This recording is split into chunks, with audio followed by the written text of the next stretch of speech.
मैं हूं उमेश धमराले। आप देख रहे हैं अपडेट अमल 9 न्यूज। इन दिनों माता तुलसी का विवाह हर जगह पर देखा जा रहा है, लेकिन आपने कभी ऐसा विवाह नहीं देखा होगा जो आज हम आपको दिखाने जा रहे हैं। जी हां, यह विवाह संपन्न हुआ महाराष्ट्र के जलगांव जिले के अमलनेर में।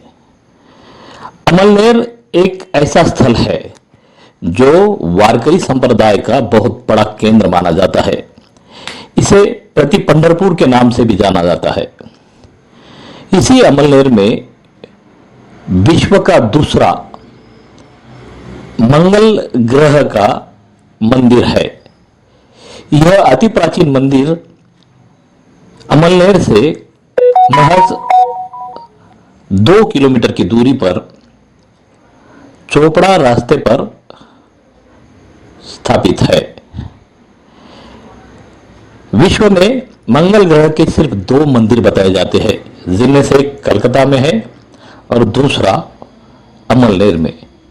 इस अमलनेर के मंगल ग्रह मंदिर में हर साल माता तुलसी का विवाह विधिवत रूप से संपन्न होता है, लेकिन यह विवाह जितना भव्य होता है उतना शायद ही राज्य या देश में कहीं होता होगा। इस तुलसी विवाह समारोह में देश भर से कई लोग यहां उपस्थित होते हैं।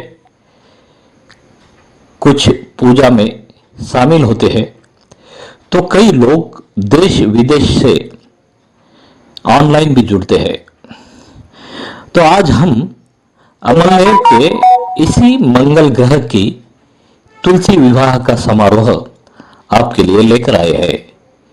साथ ही साथ माता तुलसी और भगवान विष्णु की अति पौराणिक प्राचीन कथा भी हम आपसे शेयर करेंगे, जिससे आप जान पाओगे कि क्यों हम माता तुलसी का विवाह रचाते हैं, क्या इसके पीछे धार्मिक कारण है और क्या इस तुलसी विवाह से लाभ हमें मिलते हैं। तो बने रहे हमारे साथ अपडेट अमल 9 न्यूज की एक खास पेशकश में और जानिए माता तुलसी और भगवान विष्णु का विवाह किस तरह से हुआ। अगर अभी भी आपने हमारा चैनल सब्सक्राइब नहीं किया है तो सब्सक्राइब जरूर कीजिए, साथ में बेल आइकन दबाना ना भूलें, ताकि आपको पौराणिक से लेकर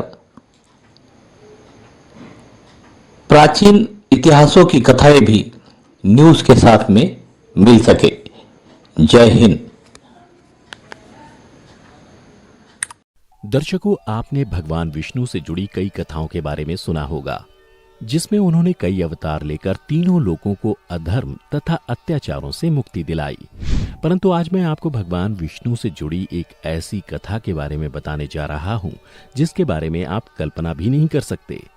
18 पुराणों में से एक शिव पुराण में भगवान विष्णु से जुड़ी एक ऐसी कथा का वर्णन किया गया है, जिसमें यह बताया गया है कि सृष्टि के पालनकर्ता ने एक बार सती साध्वी स्त्री के सतीत्व को नष्ट किया था। तो आइए जानते हैं कि कौन थी वो सती साध्वी स्त्री और भगवान विष्णु ने उसका सतीत्व क्यों नष्ट किया। शिव पुराण के रुद्र संहिता में वर्णित कथा के अनुसार पौराणिक काल में वित्रचिति नाम का एक दानवराज हुआ करता था, जो बड़ा ही पराक्रमी था। वैसे था वो दानवराज, लेकिन उसके राज में सारी प्रजा खुश थी। तीनों लोक में भी शांति व्याप्त थी। उसका पुत्र दंभ था, जो जितेंद्रिय, धार्मिक तथा विष्णु भक्त था। वित्रचिति के बाद दंभ दानवराज बना, परंतु काफी समय तक उसका कोई पुत्र नहीं हुआ। तब उस वीर को चिंता सताने लगी कि उसके बाद राजपाट कौन संभालेगा। फिर उसने शुक्राचार्य को गुरु बनाकर उनसे श्री कृष्ण मंत्र प्राप्त किया और पुष्कर में जाकर घोर तपस्या करने लगा। तपस्या करते हुए उसे 1 लाख वर्ष बीत गए। तब उस तपस्वी के मस्तक से एक प्रकाश पुंज तेज निकलकर तीनों लोकों में व्याप्त हो गया। वह तेज इतना दुस्सह था कि उससे संपूर्ण देवता, मुनि तथा मनु संतप्त हो उठे। तब वे इंद्र सहित सारे देवतागण श्री हरि विष्णु के पास बैकुंठ धाम पहुंचे और उनसे कहने लगे, हे देव, हमें पता नहीं कि यहाँ कौन सा कारण उत्पन्न हो गया है। हम किसके तेज से संतप्त हो उठे हैं, ये आप ही बतलाइए। हे पालनहार, हम शरणागतों की रक्षा कीजिए। देवताओं के वचन को सुनकर शरणागत वत्सल भगवान विष्णु मुस्कुराए और प्रेम पूर्वक बोले, देवो, आप सभी शांत रहिए और घबराइए मत। अभी कोई उलट पुलट नहीं होने वाला है, क्योंकि अभी प्रलय का समय नहीं आया है। यह तेज तो दंभ नामक दानव का है, जो मेरा भक्त है और पुत्र की कामना से तप कर रहा है। मैं उसे वरदान देकर शांत कर दूंगा। भगवान विष्णु के ऐसा कहने पर ब्रह्मा आदि देवताओं की व्याग्रता जाती रही और वे सभी धैर्य धारण करके अपने अपने धाम को लौट गए। इधर भगवान विष्णु भी वर प्रदान करने के लिए पुष्कर की ओर चल पड़े, जहां वह दंभ नामक दानव तप कर रहा था। वहां पहुंचकर श्री हरि ने अपने भक्त दंभ को वर मांगने को कहा। तब दंभ बड़ी भक्ति के साथ उनके चरणों में लोटपोट हो गया और बारंबार स्तुति करते हुए बोला, हे भगवान, मुझ पर कृपा कीजिए। त्रिलोकेश, मुझे एक ऐसा वीर पुत्र दीजिए जो आपका भक्त हो तथा महान बल पराक्रम से संपन्न हो। वह तीनों लोगों को जीत ले और देवता उसे पराजित न कर सकें। दानवराज दंभ के ऐसा कहने पर श्री हरि ने उसे वह वर दे दिया और श्री हरि विष्णु अंतर्धान हो गए। दानवेंद्र दंभ की तपस्या सिद्ध हो चुकी थी, जिससे उसका मनोरथ पूर्ण हो गया था। अतः वह भी श्री हरि के चले जाने पर उसी दिशा को नमस्कार करके अपने राज को लौट गया। थोड़े ही समय के उपरांत उसकी भाग्यवती पत्नी गर्भवती हो गई। तदनंतर समय आने पर सती साध्वी दंभ की पत्नी ने एक तेजस्वी बालक को जन्म दिया। तब पिता ने बहुत से मुनीश्वरों को बुलाकर उसका विधि पूर्वक जातकर्म आदि संस्कार संपन्न किए। उस पुत्र के उत्पन्न होने पर बहुत बड़ा उत्सव मनाया गया। फिर शुभ दिन आने पर पिता ने उस बालक का नाम शंखचूड़ रखा। वह अत्यंत तेजस्वी था, अतः उसने बचपन में ही सारी विद्याएं सीख ली। जब शंखचूड़ बड़ा हुआ तब वह जैगी वव्य मुनि के उपदेश से पुष्कर में जाकर ब्रह्मा जी को प्रसन्न करने के लिए भक्ति पूर्वक तपस्या करने लगा। फिर कुछ वर्ष पश्चात परमपिता ब्रह्मा उसकी तपस्या से प्रसन्न होकर प्रकट हुए और शंखचूड़ को वर मांगने को कहा। ब्रह्मा जी को अपने सामने देखकर उसने अत्यंत नम्रता से उन्हें अभिवादन किया और फिर ब्रह्मा जी से वर मांगते हुए कहा, भगवान, मुझे ऐसा वर दीजिए जिससे मैं देवताओं के लिए अजेय हो जाऊं। तब ब्रह्मा जी प्रसन्न होकर बोले, तथास्तु, ऐसा ही होगा। फिर उन्होंने शंखचूड़ को एक दिव्य श्री कृष्ण कवच प्रदान किया, जो सर्वत्र विजय प्रदान करने वाला था। तदनंतर ब्रह्मा जी ने उसे आज्ञा दी कि तुम बद्रीवन को जाओ। वहीं धर्मध्वज की कन्या तुलसी सकाम भाव से तपस्या कर रही है, तुम उसके साथ विवाह कर लो। इतना कहकर ब्रह्मा जी अंतर्धान हो गए। फिर शंखचूड़ ने वहीं मंगल स्वरूप कवच को गले में बांध लिया और ब्रह्मा जी की आज्ञा अनुसार वह तत्काल ही बद्रिका आश्रम को चल पड़ा। कुछ देर चलने के पश्चात शंखचूड़ सहसा उस स्थान पर जा पहुंचा जहां धर्मध्वज की पुत्री तुलसी तप कर रही थी। सुंदरी तुलसी का रूप अत्यंत कमनीय और मनोहर था। वह उत्तम शील से संपन्न थी।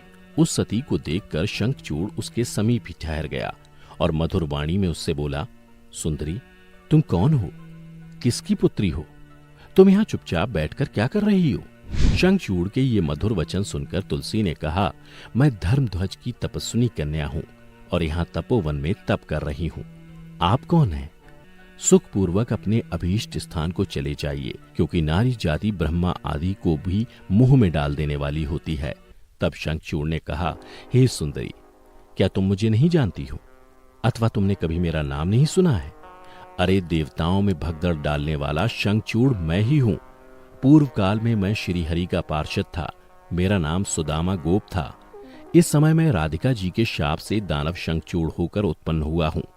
ये सारी बातें मुझे ज्ञात हैं, क्योंकि श्री कृष्ण के प्रभाव से मुझे अपने पूर्व जन्म का स्मरण हो आया है और परमपिता ब्रह्मा जी की आज्ञा से मैं यहाँ तुमसे विवाह करने आया हूँ।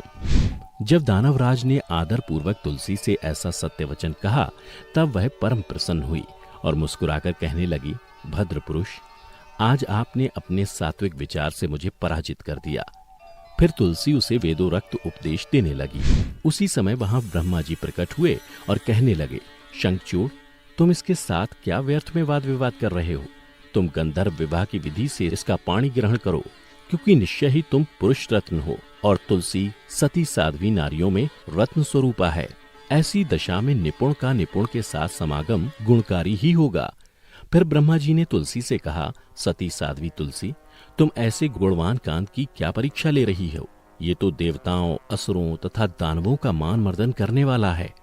सुंदरी, तुम इसके साथ संपूर्ण लोकों में सर्वदा उत्तम स्थानों पर चिरकाल तक पथेष्ट विहार करोगी। इतना ही नहीं, शरीरांत होने पर यह पुनः गोलोक में श्री कृष्ण को ही प्राप्त होगा और इसकी मृत्यु हो जाने पर तुम भी वैकुंठ में चतुर्भुज भगवान को प्राप्त करोगी। इतना कहकर ब्रह्मा अपने धाम को चले गए। तत्पश्चात तुलसी के साथ विवाह करके वह अपने पिता के स्थान को चला गया और मनोरम भवन में उस रमणी के साथ विहार करने लगा। फिर कुछ समय पश्चात देव गुरु शुक्राचार्य की आज्ञा से शंखचूड़ को दानवों का राजा बना दिया गया, जिसके बाद शंखचूड़ ने देवताओं पर आक्रमण कर दिया। ब्रह्मा जी से मिले वरदान के कारण कोई भी देवता उसके सामने टिक ना सके और सभी रणभूमि छोड़कर भाग खड़े हुए। फिर देवी भद्रकाली शंखचूड़ से युद्ध करने रणभूमि में पधारी। उसके बाद दोनों में भयंकर युद्ध शुरू हो गया। कुछ समय पश्चात युद्ध भूमि में आकाशवाणी हुई कि हे देवी, तुम शंखचूड़ को युद्ध में पराजित नहीं कर सकती, क्योंकि यह तुम्हारे लिए अवध्य है। क्योंकि जब तक शंखचूड़ के शरीर पर यह दिव्य कवच है और इसकी पत्नी तुलसी का सतीत्व अखंडित है, तब तक इसे रणभूमि में कोई नहीं हरा सकता। यह सुन देवी भद्रकाली भगवान शिव के पास पहुंची और उन्होंने आकाशवाणी की बातें बताईं। तब भगवान शिव श्री विष्णु जी के पास पहुंचे और उन्हें शंखचूड़ के वध के लिए प्रेरित किया। फिर शिव की आज्ञा से विष्णु जी वहां से चल पड़े। उन्होंने एक वृद्ध ब्राह्मण का वेश धारण किया और शंखचूड़ के निकट जाकर बोले, दानवेंद्र, इस समय मैं आपका याचक होकर आया हूं, तुम मुझे भिक्षा दो। यह सुन शंखचूड़ ने कहा, हे ब्राह्मण, आपको क्या चाहिए? तब ब्राह्मण रूपी विष्णु जी बोले, दानवेंद्र, तुम मुझे पहले ये वचन दो कि मैं जो तुमसे मांगूंगा उससे देना तुम स्वीकार करोगे। यह सुन शंखचूड़ ओम के उच्चारण के साथ वचन स्वीकार कर लेता है।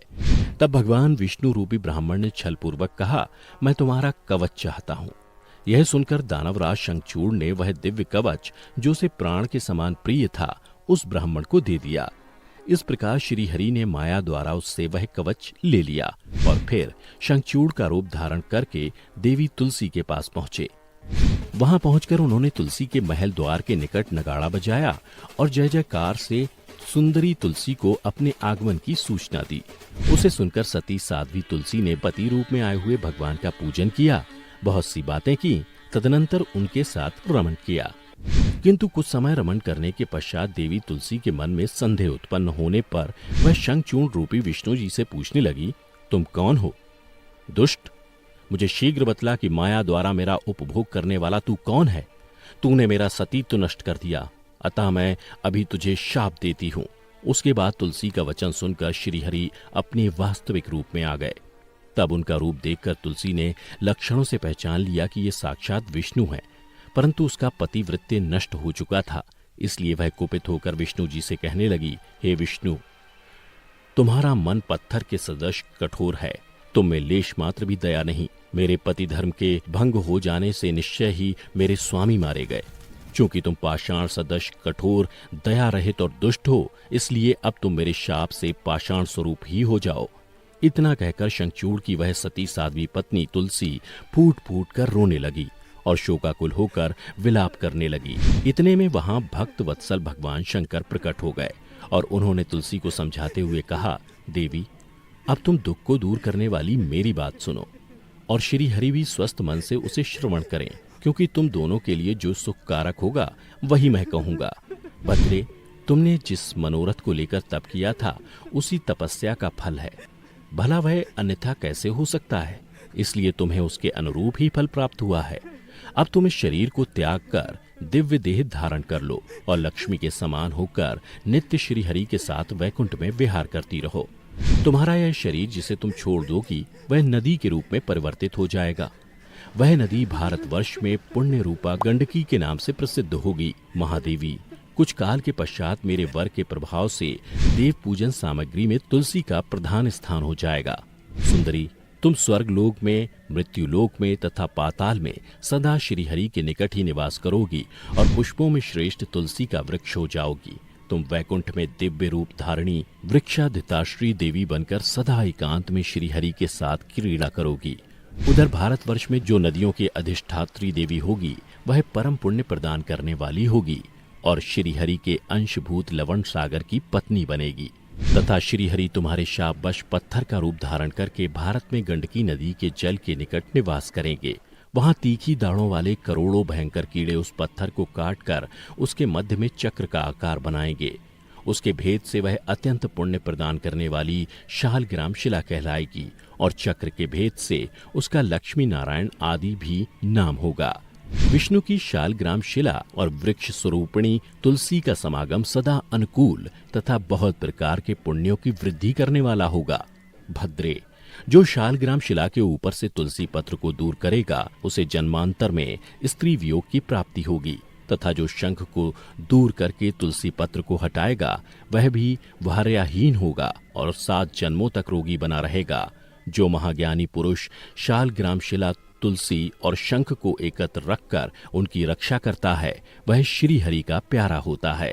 इस प्रकार कहकर शंकर जी उस समय शालग्राम शिला और तुलसी के परम पुण्यदायक महात्म्य का वर्णन किया। तत्पश्चात वे श्री हरि को तथा तुलसी को आनंदित करके अंतर्धान हो गए। इस प्रकार सदा सत्पुरुषों का कल्याण करने वाले शंभु अपने स्थान को चले गए। इधर शंभु का कथन सुनकर तुलसी को बड़ी प्रसन्नता हुई। उसने अपने उस शरीर का परित्याग करके दिव्य रूप धारण कर लिया। तब कमलापति विष्णु उसे साथ लेकर बैकुंठ को चले गए। उसके छोड़े हुए शरीर से गंडकी नदी प्रकट हुई और भगवान अच्युत भी उसके तट पर मनुष्यों को पुण्य प्रदान करने वाली शिला के रूप में परिणत हो गए। उनमें जो शिलाएं गंडकी के जल में गिरती हैं वे परम पुण्यप्रद होती हैं और जो स्थल पर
जीवन समर्पयामि सिद्धिना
श्री ग्रंथाकं दुःखं दुर्मार्गमें सागरा सुरंपत्ति दुर्यो हंतर स्नान देहि देहि शोने रूपेक्षुरको गुणवंता अनंता प्रभु नारदा भागने हैं ज्ञाता जाना ठिकानी मृतायमा से ज्यादा ठिकानी रूप तुझे मिथे। भगवान और हमारी संस्कृति कहती है कि फल की अपेक्षा के बिना कर्म करते चलो, उसी कर्मयोगी कहता है। हमारा जो धर्म है वो कर्मयोगिता पर आधारित है, इसलिए आप भगवान से आराधना कीजिए, पूजा कीजिए, उसका फल जरूर मिलेगा, लेकिन उसके प्रति उतनी निष्ठा उतनी श्रद्धा होना जरूरी है। बिना श्रद्धा के कोई कुछ देता नहीं, किसी को कुछ मिलता नहीं। यहाँ पर जो पूजा का आज आयोजन किया था, इसका महत्व क्या था, क्या विशेषता थी इसमें? ये हमारी बहुत पुरातन परंपरा है कि तुलसी विवाह के सिवा हमारे घर में शादी ब्याह होते नहीं हैं, और घर में तुलसी विवाह होना एक शुभ शकुन माना जाता है। खास करके जिनके घरों में लड़के और लड़कियां ये शादी के लिए उत्सुक है, उनके लिए काफ़ी लाभदायी माना जाता है और शुभदायी भी माना जाता है।